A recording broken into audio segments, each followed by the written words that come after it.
Burisrawa Raden Jayadrata tilar gelanggang colong pelajar mengsah Dian Haryostyaki Raden Haryostyaki sinareng mulat mlumajarya Burisrawa Jayadrata kagiat kagurung kasan datan kanyono-nyono bilih Setyaki wis kinepung dening para wadya bala serayanipun Prabu Duryudana ingkang mahewu ingkang sampun sami mbekta dedamelikan satemah Dian Haryostyaki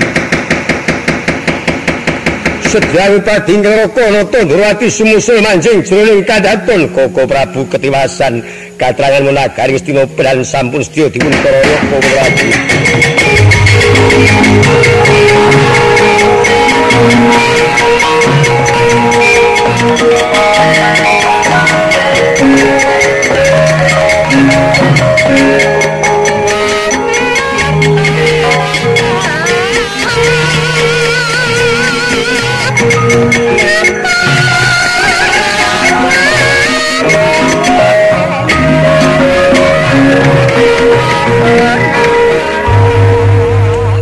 Kados pundi Yayi Prabu monggo lajeng keparing dawuh rumaos ingkang raka dereng nampi sabdanipun Yayi ingkang gumathok dayuh ingkang ora idep misin mara dayuh ora ditemoni sing di omah goleki tekan ngendi-endi kaya wong arep nguyak nagih hutang nganti tekan kedaton ora ana ingkang ngaturi apa dianggep negara Ngastina iku negaramu negara Ngastina iku tinggalane kakek moyangmu ora sudi aku ngrembug bab negara Ngastina Koko Prabu Bathara Kresna ketiwasan Koko Prabu kirang bekcanipun kula panjenengan sampun kasupitung Koko Prabu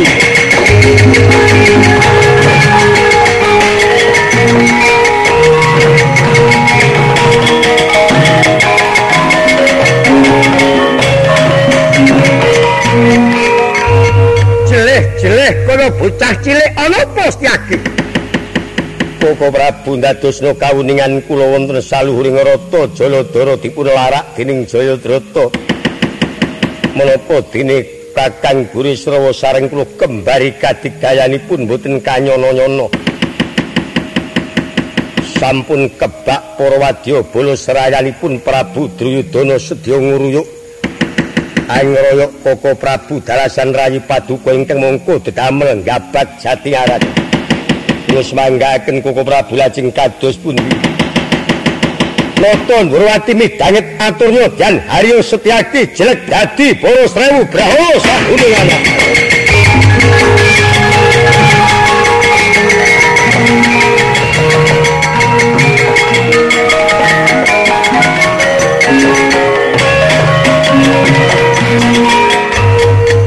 Prabu Bathara Kresna awit saking kagetnya nampi aturnya Dian Setyaki astanira serawe ngantos anggepok bedoring Kyai Kesawa satemah mantram aji boros rewu diwadi dadi brahala buta sak gunung rong gunung telung gunung seprapatan jagat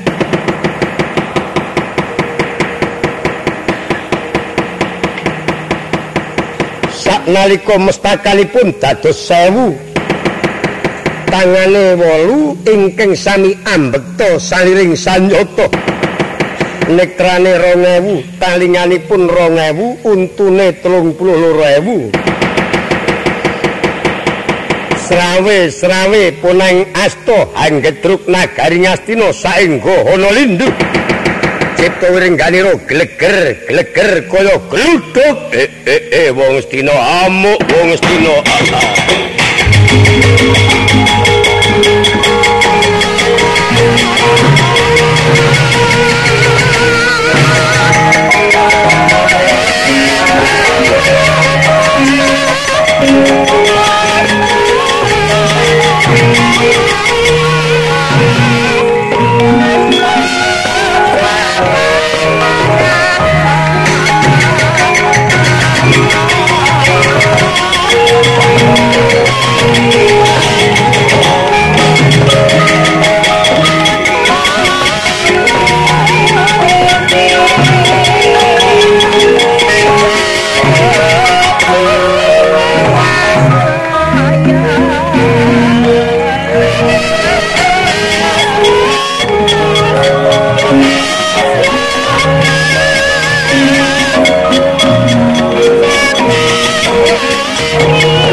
panjara ingkang puspitarum kang katiuping samirana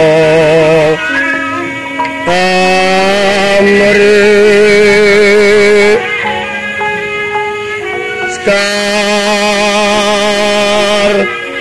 gadung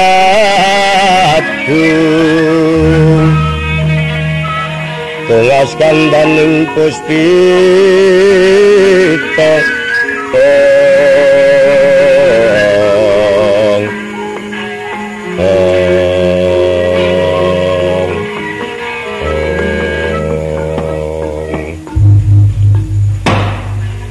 Gendari nuwun wonten dawuh ingkang pangandika sinuwun piye pekabarane dutane para kadang Pandhawa ingkang tumeka negara ing Astina apa sida wis ana duta saka para kadang Pandhawa dadosna kawuningan sinuwun menika wau pepanggihaning para pepundhen ing Astina sampun saged nampi pisawanipun duta saking negari Wirata minangka dados badal wakilipun para kadang Pandhawa kejawi anggir Prabu Bathara Kresna.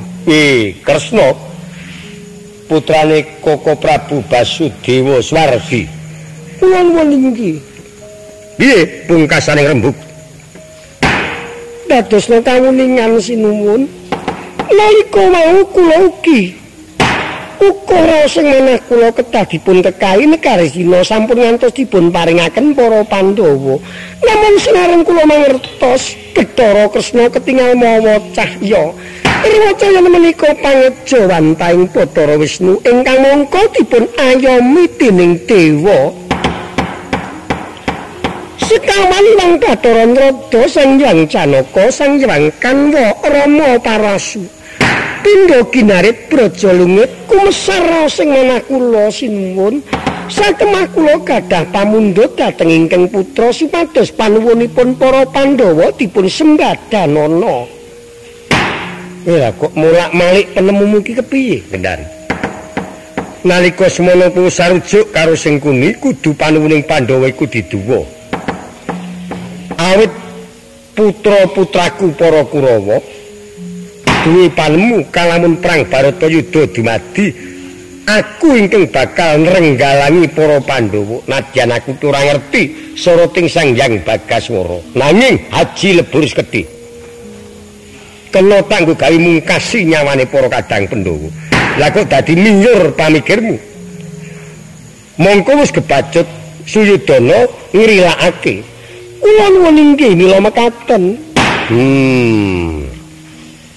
ya yen pancen wis padha dene sarujuk lan padha trimane la ya syukur bejo sewu Gendari dene semono kang dadi sediyane putramu Duryudana lan kowe uga wis tuwuh nalarmu kowe nayogyani yen diulungake para kadang Pandhawa ingkang separo negara Astina lan Indraprastha sak jajane sesaking rananggana magawe gelar wang-wang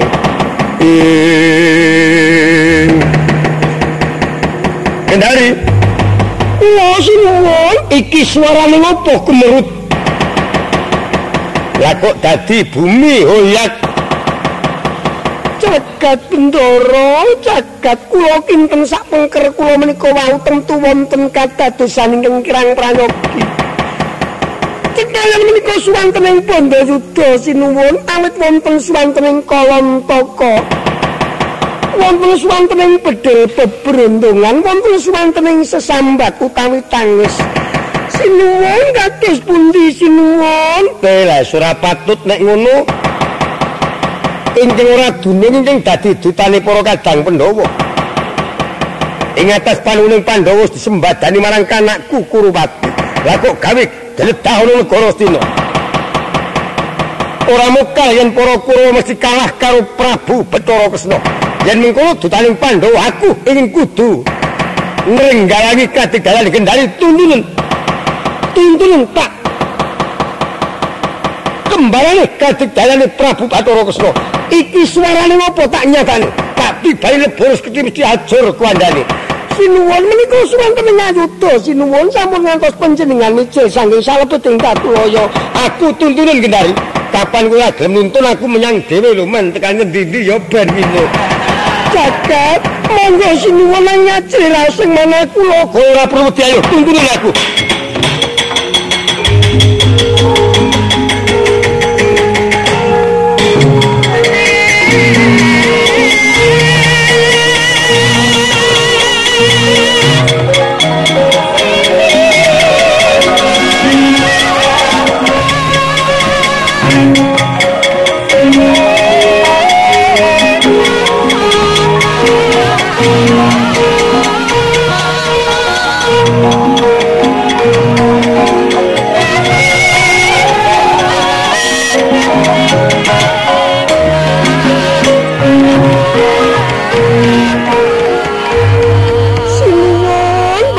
Kula menawi ndaratur kula monggo kondur kula dherekaken mancing salebeting Katuloyo sinuwun suwantenipun saklengkung ngajri-ajri sinuwun. Kowe iki suwat sawijining manudya nadyan to wanudya kudu kowe duwe rasa rumeksa kawidagdaning putra-putramu. Aku ora trima nek anakku dibebengek karo Bathara Kresna. Tuntunan ngendi nggone swara ki ngendi iki? Mungsuh ndi mengko enggal aku ngesti dayaning aji lebur seketi. Tak grayang hanggane ora lebur papan tanpa dadi tak guroni. Wis gek tuntunan to aku.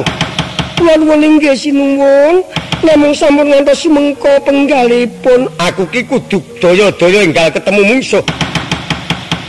Kacarita Dewi Gendari bawanira watak manudya datan mukal mireng suwantening ayuda semua jerih. Bawanira Prabu Distorastra datan priksa soroting Sang Hyang Bagaswara. Denya nuntun Dewi Gendari sejatos amung amlipir baluwerti pungkuran.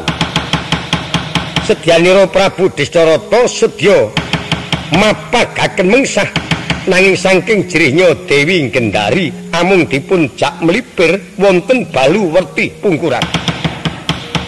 Kocapa para kadang Kurawa ingkang sampun binujung dening Nata Ndurwati ingkang sampun dados brahala sak gunung anakan.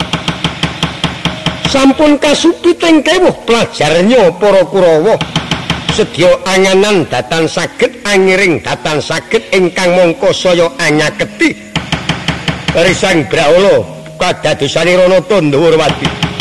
Mboten wonten mawasaning sanes kajawi amung majing lumajarnya para kadang Kurawa kepeksa njebol baluwerti. Awit saking bantering gunjinging bumi saking gedruknya bala srewu ugi saking rosaning para Kurawa saged anjebolaken baluwerti. Kaya wis dadi kaparinging Bathara ambruking baluwerti. Pangembruki Prabu Distorastra Dewi Gendari pinisi keparingi Bathara Nayanayu Baskara Seda Sarimbitan jugruging baluwerti kinarima lumajar para Kurawa ateges kuwandanira Prabu Distorastra pindha deni dak-idak para yoga-yoganira.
para kadang Kurawa bibar mawut boten kantran menika ngantos saged jebol Baluwerti awit saking gedruging Brahala.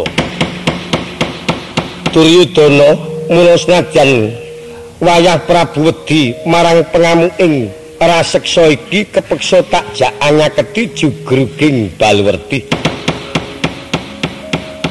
Ora kepenak rasaning pamikiripun kaki. Jugruging Baluwerti iki mau nganti didak-idak para Kurawa, aku ora pati nduga banjur ana apa ingkang kejugrugan Baluwerti. Keparingipun Kanjeng Hyang kados pundi? Coba nyatakno. Paman Singkuni, kula dawuhaken para Kurawa supados sawetawis nyatakaken jugruganing Baluwerti. Inggih, sendika.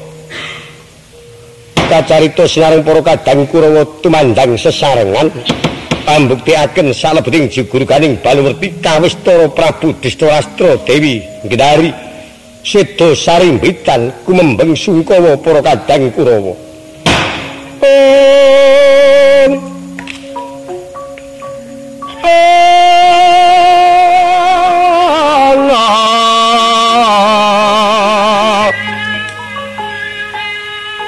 Liap netra meracenan ninglinanging sukma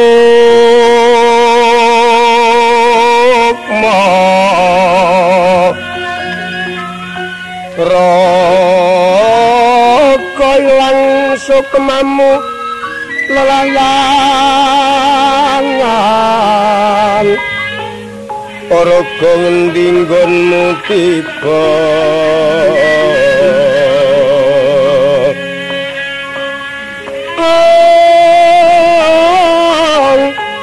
sukmamu kuntrang kang tringan anglir kumliyanging patra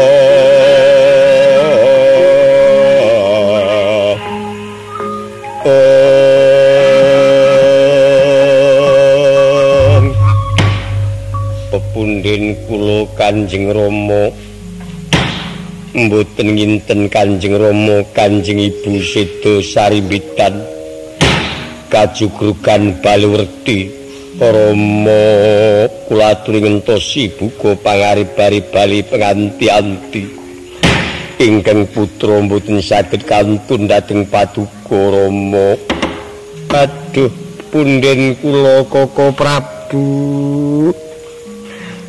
ingkang pancenipun kedah paring pangayoman dhateng putra-putra paduka wasana sampun angrumiyini seda terkebrukan Baluwerti dinyak-nyak anak-anakku kabeh yeng. Duryudana kula Hyang upama anggon manca rawat mudarasa wijining waspasa nektra nganti dadi rudira. Wong atuwamu ora bisa waliya temahing jati temahing waluya. Pus pinesti keparenging Bathara kang hakare jagat cukup semono entek tulise wong atuwamu. Dinanggone tumengkaning pati wong atuwamu kajugrugan Baluwerti didak-idak putra-putrane iku sayekti. Manggi sabdane Kakang Abiyasa ingkang kala kowe padha rebutan lengatala nalika semana katon lamun kowe murang tata kumawani kowe padha gawe cintrakaning pepunden kula nuninggi nanging apa ta sababe kalamun kowe anggep lelakon kang wis dumadi ora prayoga awit iku tak upamake jemparing wis kebacut lumepas saka kendhenging Gendhewa kaya paran nggon arep nututi inggih prayogane wong atuwamu Prabu Distarastra ya Gendari enggal rinukti satataning panembah. Sawise rinukti satataning panembah, mbok manawa mengko bisa gawe pepadang kang dadi rasaning pamikirmu, banjur laku ndi kang kudu tinempuh inggih. Paman Arya, monggo lajeng kadhawuhna para Kurawa. Sumadyan ngrukti satataning panembah kuandhanipun Kanjeng Rama Prabu Distarastra. Monggo nggih kula dherekaken angger Prabu.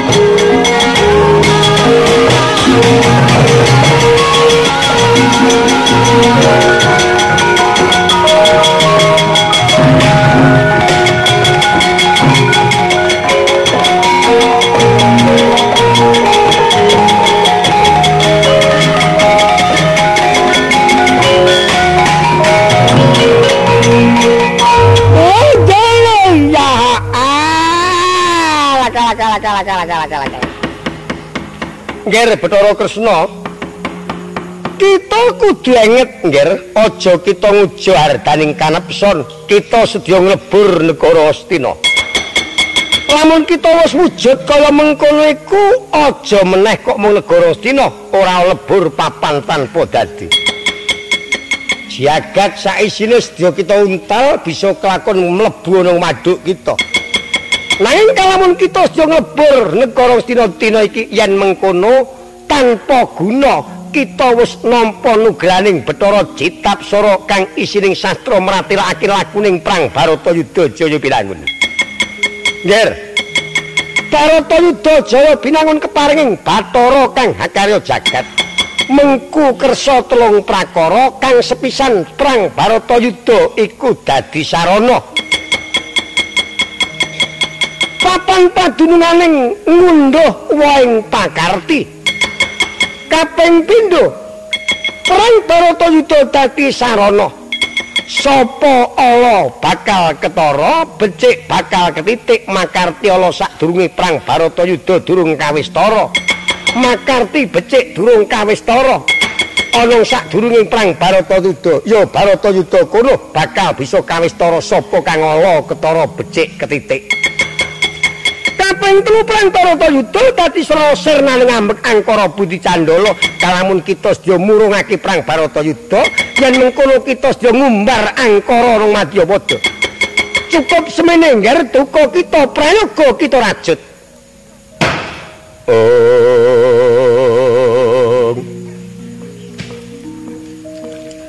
Mang winangun kang lagi amangani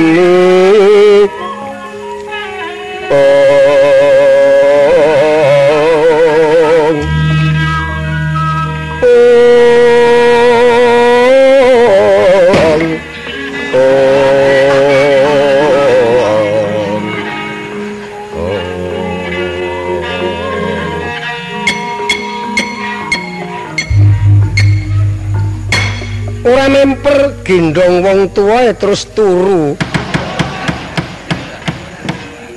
Kajeng kula menika dasare wis wareg njuk gendong. Rumaos kula kok liyer-liyer sekeca. Tilem lah kok mbun ngertos kula pun bruken.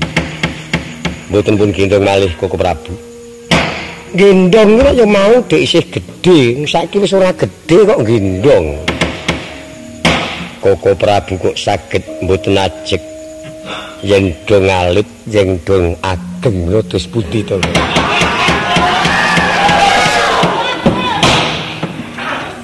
Kaya ngono ki lak ya mung karek mempan lan papane.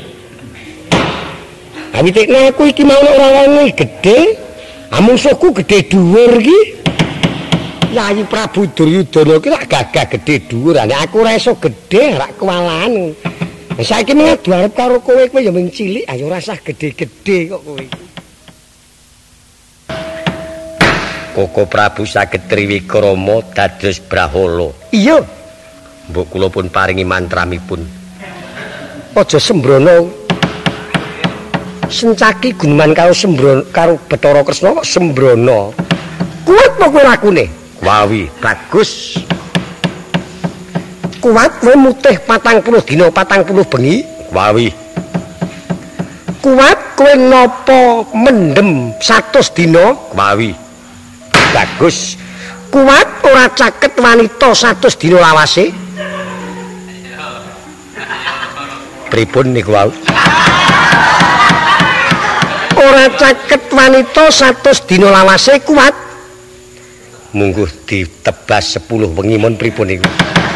Ora kena nganti kaya apa ditebus-tebus. Wah, awrat menika.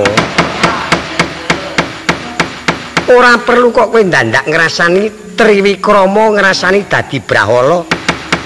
Wis jenenge Brahala ki wis bubrah tur ala. Marga aku bisa dadi Brahala merga wong nepsu. Dadi wong ki nek kerep nepsu kurang bejane dadi Brahala. Wis bubrah tur ala. Ora apik to dadi Brahala ki. Inggih. Wah, yen ngaten trimah mboten gadah aji Brahala mawon. Lajeng kados pundi keparingipun Koko Prabu? Terang Nyayi Prabu Duryudana wangkot penggalihe ora kena disilaki perang Baratayuda dumadi. Lah yen mengkono kepara nyata sabdaning para winasis, kurdaning manungsa rasa kaya ngapa ora bisa mbedah kutaning kodrat. Inggih. Amun keciwaning pamikirku Dimas. Jroning aku nang Pandhawa Agung Nagara Astina senadyan aku adu arep karo Yayi Prabu Duryudana. Nanging lirike ngrasaku iku ana Yayi Prabu Ngawangga. Lah kok dadi Yayi Adipati Karna ora kawistara. Apa ya pinuju rasowan, apa ya aku ingkang ora weruh. Koko Adipati. Iya. Wah menika. Menika wetan menika. Endi? Menika wetan ngandhap ndebuk menika. Endi Dimas endi? Oh senes. Tiang ayu kok menika nawungan. Sembrono karo wong tuwa kok guneman celap-celup. Aku ki wis temen mligi ming siji lho. Arep ngrusak nalare wong tuwa kowe. Nang kene kok duduhke wong ayu. Oh, padake aku yo bisa manut karo penemu kaya ngono. Endi bocahe? Golek ana.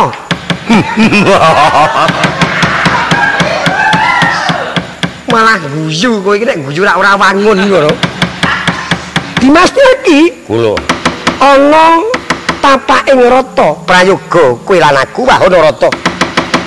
Ana palacake ngrata iki mbok manawa bisa pinanggih Yayi Adipati Ngawangga. Sewawi Koko Prabu kula dherekaken.